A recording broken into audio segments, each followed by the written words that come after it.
have a feeling that most girls watching this video are familiar with the phenomenon of looking in the mirror some days and thinking, whoa, I'm super hot. Hello world. And other days thinking, whoa, I am super not.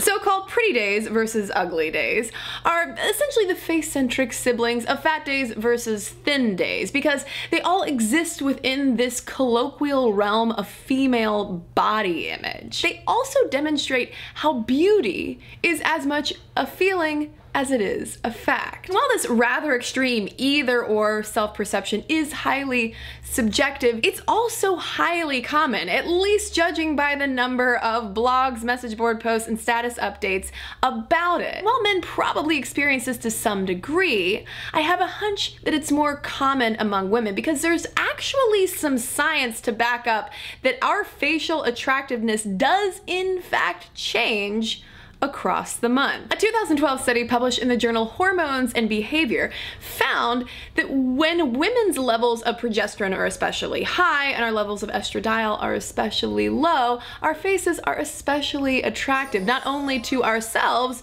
but also to other people. It just so happens that those high-low levels correspond in our late follicular phase, right before ovulation, when we are the most fertile. In other words, nature gives our face a little tune-up to make sure, hey, somebody's gonna wanna come along and impregnate you. Wonderful.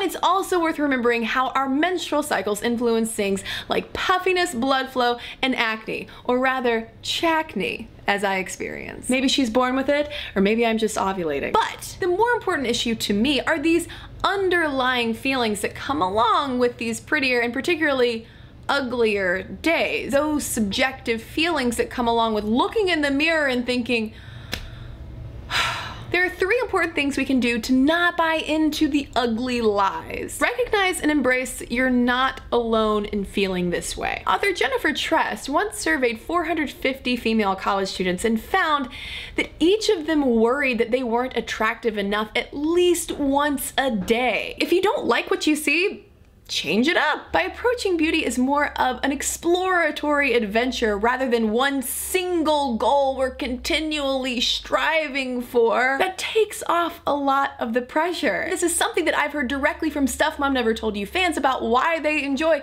playing around with different makeup and haircuts and hair colors, and wear glasses one day, don't wear glasses. Counterintuitively, paying a little bit more attention to our appearance can surprise us in a good way. Talk to yourself like a friend. The way we talk to ourselves makes a huge difference when it comes to breaking these ugly mindsets that tell us when we look in the mirror that we're not pretty enough and thus not worthy enough of people's respect and attention and love and all of those good things that we actually are worthy of. One of the most basic ways to start changing how you feel about what you see in the mirror is changing how you talk to yourself about it. Now, if you're also sitting here wondering, what is a pretty day? Because pretty much every day I look in the mirror is an ugly day. And I have a feeling the problem is not with your face. The problem is what's going on in here. Things like depression and anxiety and body dysmorphia absolutely shape